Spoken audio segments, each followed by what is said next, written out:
ہزاروں سال پہلے سرزمین شام میں ایک قوم تھی، اس قوم کا نام سورن تھا، اور اللہ نے اس قوم کی اصلاح کے لیے ایک نبی بھیجا جسے دنیا آج بھی ایوب کے نام سے پہچانتی ہے۔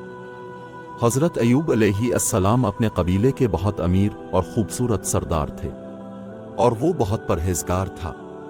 اس کے 7 بیٹے اور 7 بیٹیاں تھیں۔ ان کی حیثیت ایسی تھی کہ وہ جہاں بھی جاتے لوگ ان کا استقبال کرتے۔ امام علی علیہ السلام نے فرمایا، جب اللہ کسی سے محبت کرتا ہے تو صبر سے محبت کرتا ہے۔ چنانچہ اللہ تعالیٰ نے ان کے بیٹے ایوب کو آزمانا شروع کیا۔ حضرت ایوب کی تمام اولادیں فوت ہو گئیں اور ساری دولت ختم ہو گئی۔ اس کے ساتھ اللہ نے ایوب کو ایسی بیماری بھی عطا فرمائی جس میں ایوب کا گوشت پگھلنے لگا، اس حد تک کہ ہڈیاں کھلنے لگیں، دنیا اپنی شکل بدلنے لگی۔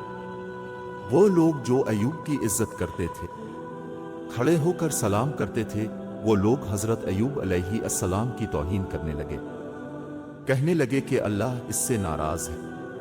ایوب علیہ السلام پر اللہ کا عذاب ہے، وہ نبی نہیں ہے، وہ نبی نہیں ہے، بلکہ وہ بڑا گنہگار آدمی ہے۔ اس نے ایوب سے بات تک نہیں کی۔ اللہ کے پاک نبی راضی ہو گئے اور اللہ کا شکر ادا کرتا رہا۔ لوگوں نے فیصلہ کیا کہ ایوب کو جو بیماری ہے، یہ ہمارے بچوں کے ساتھ نہیں ہونا چاہیے۔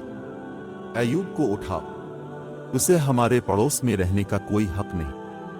انہوں نے ایوب کو کچرے میں پھینک دیا۔ اس کی بیوی اور ایوب مطمئن تھے اور اللہ کا شکر ادا کرتے رہے۔ جب کھانے کو کچھ نہیں بچا تھا، گھر جا کر کام کرتے تھے، وہ ایوب کا علاج کرواتی تھی، لیکن ایوب اللہ کا شکر ادا کرنے میں مصروف تھے۔ تاریخ میں لکھا تھا 12 مہینے 18 مہینے ایوب کی بیماری بڑھتی ہی چلی گئی۔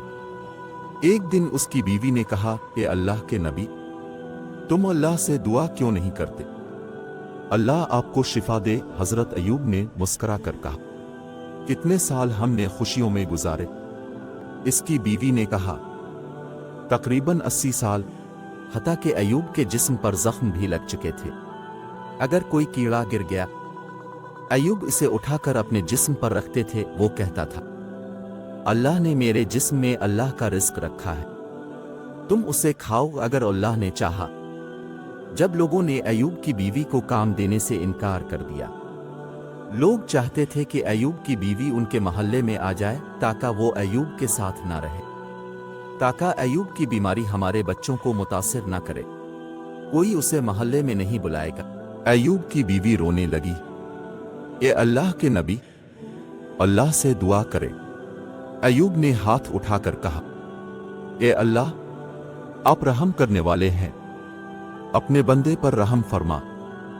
جب اس نے یہ کہا، آواز غائب ہو گئی۔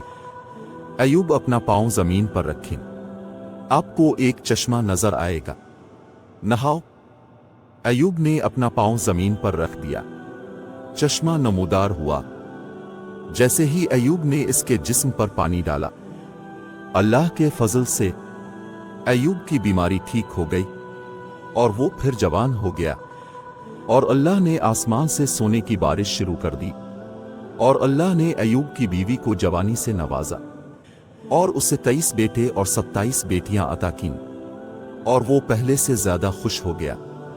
کوئی شک نہیں، اللہ اپنے بندوں پر مہربان ہے، اللہ کا محبوب۔ حضرت محمد اس نے کہا، زندگی میں جب بھی امتحان آتا ہے، ایوب کے ٹیسٹ یاد رکھیں اور یقین کرو کہ زندگی کا اصل نام امتحان ہے۔ وہ جو اللہ کے قریب ہے، اللہ اسے بھی یہی امتحان دے گا تاکہ اس کو جنت میں بڑا مقام دے۔ کوئی شک نہیں، وہی انصاف دینے والا ہے۔ اللہ کتنا مہربان ہے، جس نے انسان کو دماغ جیسی عظیم نعمت عطا کی۔